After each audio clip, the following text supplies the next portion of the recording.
I want to share something with you all that you might run into when you're using Next.js for the first time. You might be a little bit confused from it. So I have a Next.js application running with dev mode on this port, and I have a page here called /random, which basically just generates a random number and returns the page.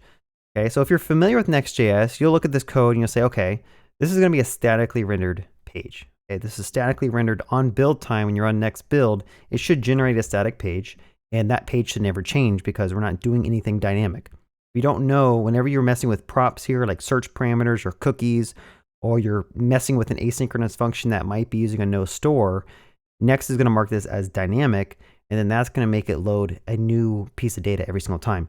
And you can go down here to the server components in the docs and kind of read about static rendering. That is the default with your pages. So with static rendering, routes are rendered at build time or in the background after data revalidation. Kind of read through this, but you kind of opt in to dynamic rendering depending on what you're doing in your React component. So going down here, there's a nice table that tells you when your page is going to be statically or dynamically rendered. So let's look at the one scenario where you can make statically rendered pages. Basically, if you have no dynamic functions and your data is all cached, and what they mean by cache is like if you're using a fetch request and that time to live is not yet expired, that's like a cache fetch request. Or if you're using like the unstable cache function, you can also cache that way. Everything else, so for example, if you're using like the fetch request and your data is not cached, it'll be dynamic, etc. So read through this, understand this. But if you look at this page, this meets the criteria of a statically rendered page, right? There's no props being used in, there's no dynamic cookies being read, there is no dynamic functions being called. And if you go to the application, I would assume that every time I refresh this page, I should get the same first initial random number. But notice here, every time I refresh, I get a brand new number. So coming into Next.js, you might be a little bit confused about what's going on. Now, the reason this is doing this is because when you're running dev mode, basically every endpoint is dynamically rendered. Okay, so even if you look at the code and it seems like this should be static, it doesn't matter. In dev mode, this will always be dynamic. To me, that's a little bit error prone because now you might be building dynamically rendered functions. Like for example, you're doing a fetch to a database from Prisma, but because Next doesn't hook into Prisma, it doesn't know that you're doing a dynamic function, which means that it's going to build this as a static page. So when you run a Next build, you get this nice little chart that kind of prints out every route in the type of render approach it's going to use. Okay, so in this case, I have this random endpoint, and it has a circle here, which means it's going to be statically pre-rendered. So when I do an npm build, it creates like a static HTML file, maybe some static JavaScript if you have any, and that is going to be loaded when a user tries to hit the endpoint. So it's going to be really fast. Let's just do npm run start, and I'll show you.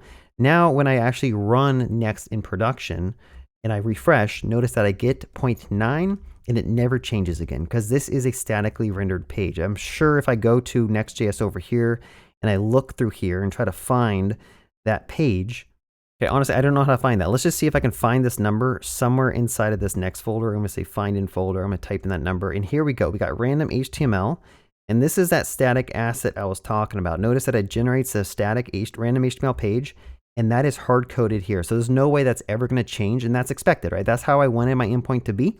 But coming into Next, you might be very confused because something will work a certain way locally. You get it to prod, and it's completely different than what you expected.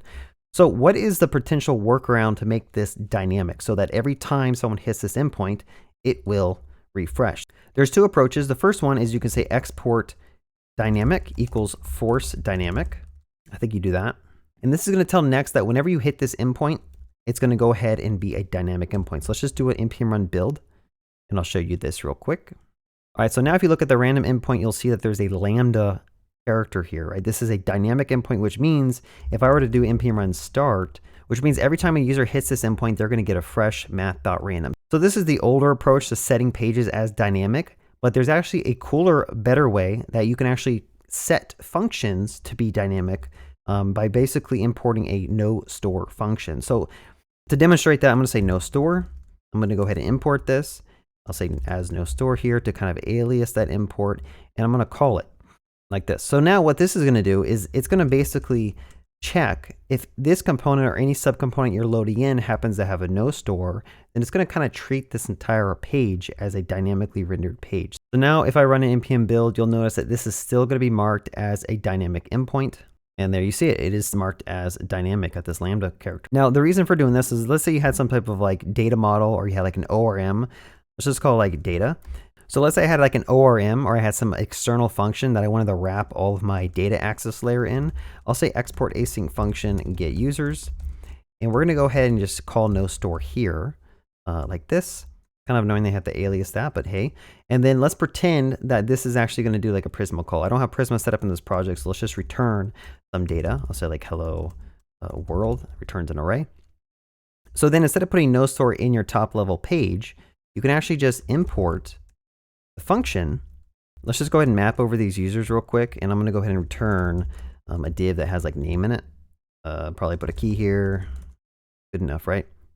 So the cool thing with this, if I do npm run build, you'll notice that because this function imports another function that happens to have a noStore inside of the function call, Next is going to figure out how to mark this entire route as dynamic. So you'll see that Lambda character happen on that as well. And just to kind of show you the opposite, if I were to not call noStore here, inside of that function that we're calling, that utility function, Next will mark this as a static endpoint. Okay, there you go. Random, it is static. It has a circle there, it's static. And if I were to actually just run start here, and if I were to go ahead and just go back to the statically running app, notice that the random never changes. Now, from those two approaches, remember down here, there's a good to know section that says this is preferred over using dynamic force dynamic, as it's more granular and can be used on a component basis. And I definitely agree with that. I think that is a good recommendation.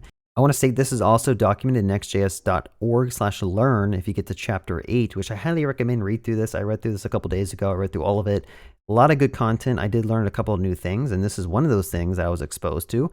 They basically tell you on all your data access layer functions, you should probably be adding a noStore function to the top of it, so that if any of your React components were to load this in, it's going to automatically mark your function as being dynamic, and you won't potentially run into issues where data is going to be built statically and you won't actually see that information get refreshed when users are refreshing the page. All right, that's all I wanted to share with you all today. If you did enjoy this content, be sure to like. Also, leave a comment if this is something that you are using in your Next.js application. I know it's unstable, but I'm assuming at some point it will become stable. And like always, I have a Discord channel. You guys are welcome to join if you want to find a place to kind of hang out, ask questions to other developers. Have a good day and happy coding.